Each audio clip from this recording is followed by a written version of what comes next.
South ఇండియాలోనే biggest sorry store మన Varahi silks మన విజయవాడ ఎంజీ రోడ్ లో డిసెంబర్ 4వ తారీఖున ఘన ప్రారంభం. కంఠం కూడా అద్భుతమైన కంఠం. అసలు స్వామికి త్యాగరాజస్వామి అంటే చాలా ఇష్టం. వారు అవి పాడితే ఇప్పుడు మీబోటి వాళ్ళు, సంగీతం తెలిసిన వాళ్ళు, సంగీతాన్ని ప్రేమించేవాళ్ళు, సంగీతంలో ఒక ఆనందాన్ని పొందేవాళ్ళు ఆయన పాటలు కనుక వింటే ఆ గమకాలు మామూలు వాడైతే వేయలేడు. మీరు టెక్నికల్గా అనేక ఇన్స్ట్రుమెంట్స్తో పాడే ఈ కచేరీలు కాదమ్మా, they are all technical. Tyagarajaswami యొక్క హృదయం రాముడి వైపు ఎట్లా ఉందో బాబా గారు పాడుతుండగా వినాలి. ఆ దర్శనం ఆయనకి జరిగింది కాబట్టి వారు అది అసలు ఆ సాహిత్యం. గురుగారు, బాలమురళి గారు, బాబావారు వారి కలయిక గురించి చెప్పగలుగుతారా? అయ్యో, ఖచ్చితంగా చెప్పగలను. మామూలుగా లోకానికి చాలా విషయాలు తెలియవమ్మా. ఊహాగానం చేస్తారు. అది గానం అంటే పాట కాదుగా, ఊహే గానమై అలా పల్లవిస్తుంటుంది. అంతే అంతే. బాలమురళీ కృష్ణ గారికి బాబా గారికి పడదు, వీడెవటి చెప్పడానికి ఏమిటి పడదు. ఎన్టీ రామారావుకి సత్యసాయి బాబా వారికి పడదు. మనం నిర్ణయించాం, పడటం కాదు. వాళ్ళిద్దరి విషయం చెప్తా సందర్భం. రాయలసీమ ప్రాంతానికి చెన్నైకి నీళ్లు ఇవ్వాలి అనుకున్నప్పుడు తెలుగు గంగ ప్రాజెక్ట్ పెట్టినప్పుడు NTR was our chief minister of Andhra Pradesh. అప్పటి వరకు ప్రైవేట్ ల్యాండ్ ఎవరికి కూడా గవర్నమెంట్ ఇచ్చేది కాదు. కానీ ఆ ల్యాండ్ కనుక లేకపోతే పైప్ లైన్లు వేయలేరు.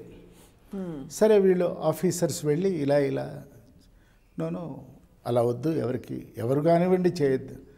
ఎవరు కాదు, అది బాబా గారు వారి సొంత డబ్బుతో, వారి భక్తుల డబ్బుతో ఇవన్నీ చేయబోతున్నారు. మరి ఏమవుతుంది, ఎలా చేస్తారు, అది ఇది అడిగాడు ఆయన. అడిగితే వీళ్ళు ఎక్స్ప్లెయిన్ చేశారు.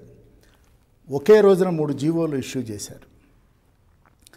బాబా గారు చేస్తున్నారు కనుక ఈ జీవోలు ఇష్యూ చేయండి అంటే నమ్మకం. అన్నప్పుడు మీరు ఇది అయిన తర్వాత ఒకసారి పుట్టపర్తి వచ్చి స్వామి దర్శనానికి రండి అని వీళ్ళు మర్యాదకు ఆహ్వానించారు. వారు ప్రపంచం మొత్తాని కోసం పనిచేస్తున్నారు, మేము చిన్న రాష్ట్రానికి చేస్తున్నాం, వారిని మనం డిస్టర్బ్ చేయకూడదు అన్నాడు. అది రావట్లేదని అది దానికి మన వాళ్ళు వక్ర భాష ఆయనకి ఇష్టం లేదు, అందుకని పుట్టపర్తి రాలేదు. ఈవేళ దాని వెనక ఉన్నదంతా కూడా గవర్నమెంటల్ ఆర్డర్ ప్రకారమే జరిగినాయి. ఇది ఒకటి. అంటే ఇది మిత్ ఈజ్ బ్రోకెన్. 2, బాలమురళి గారుకి వారి సంగీతంలో బాబా గారు ఆయనకి 33 ఉత్తరాలు రాశారు అని నేను చెప్పినప్పుడు ఒక్కడు నమ్మలేదమ్మా, ఒక్కడు కూడా నమ్మలే. అసంభవం అండి. అట్లయితే రోజు వచ్చి పాడాలిగా ప్రశాంతి నిలయంలో. ఆయన పిలవలేదు, ఈయన రాలేదు అంటే ఏమిటి అని వీళ్ళు ఆలోచించుకున్నారు. సరే, ఓ సందర్భం ఏర్పడింది.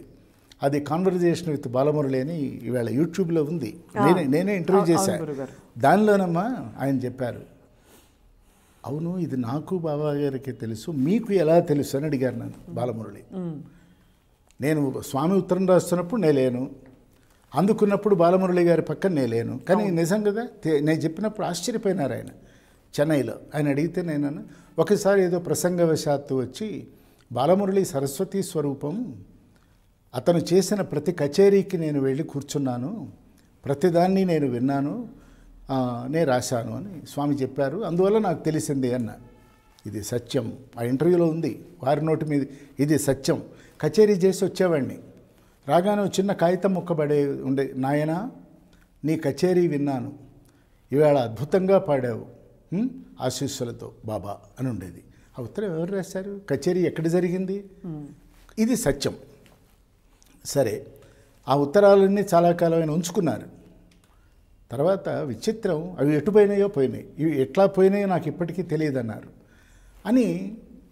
అన్న తర్వాత నువ్వు ఇక్కడి నుంచి పిలుపు వస్తే తప్ప నువ్వు ప్రశాంతి నిలయానికి వచ్చి కచేరీ చేయొద్దు, ఆఖరికి నేను పిలిచినా సరే నువ్వు పిలిచేదాకా రావద్దు అన్నారు. అది ఎంతవరకు వెళ్ళిందంటే బాబా గారి అవతార పరిసమాప్తి వరకు బాలమురళి ఎంటర్ కాల. 2011 ఏప్రిల్ 24 స్వామి అవతారం పూర్తయిపోయింది. జూన్ జూలై వచ్చేసింది గురు పూర్ణిమ, తర్వాత నవంబర్లో బర్త్డే. గురు పూర్ణిమ సందర్భంలో బాబా గారు ఏప్రిల్లో దేహం వదిలేస్తే నేను ఆయన కలిసింది జూలై 4వ తారీఖు. July 6 Balamurali birthday. సరే ఆయన చాలా ఆనందపడి అప్పుడు నేను చెప్పాను, ప్రపంచంలో ఉన్న సుప్రసిద్ధ కళాకారులంతా వారు దేహంలో ఉండగా వచ్చి పాడారు, స్వామిని ఆనందింపజేశారు, వాళ్ళు ఆనందపడ్డారు, మీరు ఒక్కరే రాలేదు ఎక్స్క్లూజివ్. ఈ పాడిన వాళ్ళల్లో ఏ ఒక్కరికి ఆయన ఉత్తరం రాయలే, 33 ఉత్తరాలు అందుకున్న మీరు మాత్రం పాడలేదు, ఇప్పుడు మీకు ఒక రెస్పాన్సిబిలిటీ ఉంది, మీరు వచ్చి పాడాలి అన్న. శిరోధార్యం అన్నాడు ఆయన. నేను దీనిని స్వామి ఆజ్ఞగానే భావించి ప్రశాంతి నిలయానికి వచ్చి నేను కచేరీ చేస్తా, నవంబరు స్వామి పుట్టు పండుగ నాడు వచ్చారు, పాడారు. కాబట్టి మనం తెలిసి తెలియక చిన్న అంటే రోజు గనక ఆయన ప్రశాంతి నిలయానికి వెళ్ళుంటే బాబాగారి భక్తుడని చెప్పటమా? ఆయన భక్తుడు అవునో కాదో స్వామికి తెలుసు, ఆయనకు తెలుసు, అంతే కదా. మధ్యలో అందువల్లనే మన సాధన కుంటుపడుతుందమ్మా. మనకి సత్యం పూర్తిగా తెలియదు, అసత్యాన్ని తొందరగా మనసు నమ్మేస్తుంది. అవును, ఎంత వాస్తవం గురు. వాస్తవం. అసత్యం అది ఏమవుతుందంటే చిలవలు పలవలుగా అయిపోతుంది, సత్యం అది కాదు. ఆయన వచ్చారు, ప్రశాంతంగా ఉన్నారు. అప్పటికి ఆయన హెల్త్ నిజానికి కొద్దిగా బాగాలేదు, లేకపోయినా 2.5 hours కచేరీ చేశారు. ఎంత మీరు ఈ మాట నిజంగా గొప్ప సందేశం గురుగారు. అసత్యాన్ని నమ్మేస్తాం. అవును, ఎందుకంటే ఆలోచనకి ఏదో ఒక విధమైన మనలో ఉన్నటువంటి ఒక కుసంస్కారానికి రూపమే ఈ పుకారు. మనం పుకారుని కనుక ఆశ్రయించామంటే మనమంతా కూడా జీవితాన్ని వ్యర్థం చేసుకుంటాం. It's a wastage of quality time in life. క్షణం జారిపోతే మళ్ళీ రాదు కదా.